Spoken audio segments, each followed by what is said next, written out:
Hey everybody, my name is Bodna and I'm a carrier main on the NA server. And every couple of weeks, the same couple questions pop up from newer carrier players, mostly pertaining to fighters.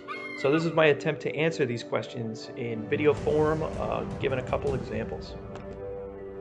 For starters, you're going to want the Dogfight Specialist perk on your commander at level 7, and then in the equipment section, you're going to want the Fighter Modification perk. I use this in 100% of the American carriers and then on a bunch of the Japanese carriers as well. Let's talk about sending planes out. I send them out in a different order for most of the ships depending on that particular ship's strengths. So you could figure out what works best for you depending on the ship you're using. But the one thing I do ubiquitously is I send them out way past the spawn points, up towards the far edges of the map, so that this gives you some wiggle room in case you get caught up in something and your focus is elsewhere. And as you'll see, that's exactly what happens in this first example here. But it works out for me since I implemented this. Now, typically in the beginning of a game, you and the enemy carrier are going to be playing a bit of a game of chess as you guys adjust to each other's trajectory.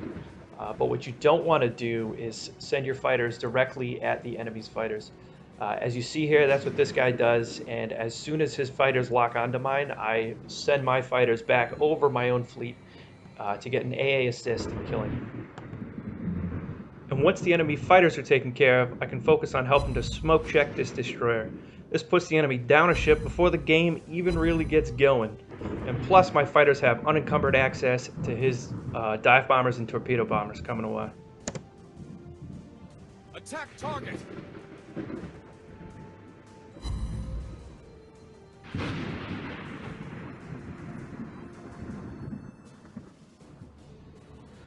Now this next clip will highlight the most basic fighter baiting technique.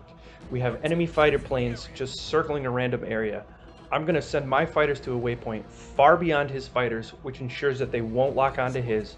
Then I'm going to monitor his fighters, waiting for them to abruptly turn, which will indicate to me that they've engaged. At this point, I'll tap the return home button to bring my fighters around, and then I'll send them over an American battleship. And once the enemy fighters have engaged, there's nothing he can do to break them out of it. Dive bomber squadron, flying out.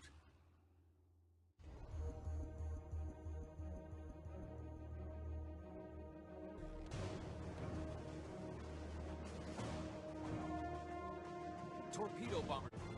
And here again is another clip of a similar scenario.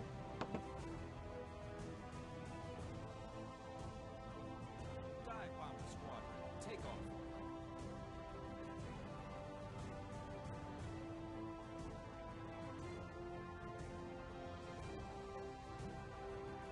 Torpedo bomber squadron. Team captured the area. Alright, in this final clip, there's a little game of cat and mouse that happens with our fighters. I send my fighter strafing across to intersect his while monitoring the situation using the minimap. Then, when our fighters are close, I'm able to win that fight by repeatedly sending my fighters to far off waypoints while they're in close proximity to the enemies.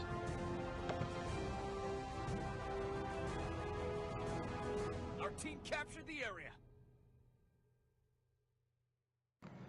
Thanks for watching this video. I hope you guys got something out of it. Let me know what you think, and I'll see you out there.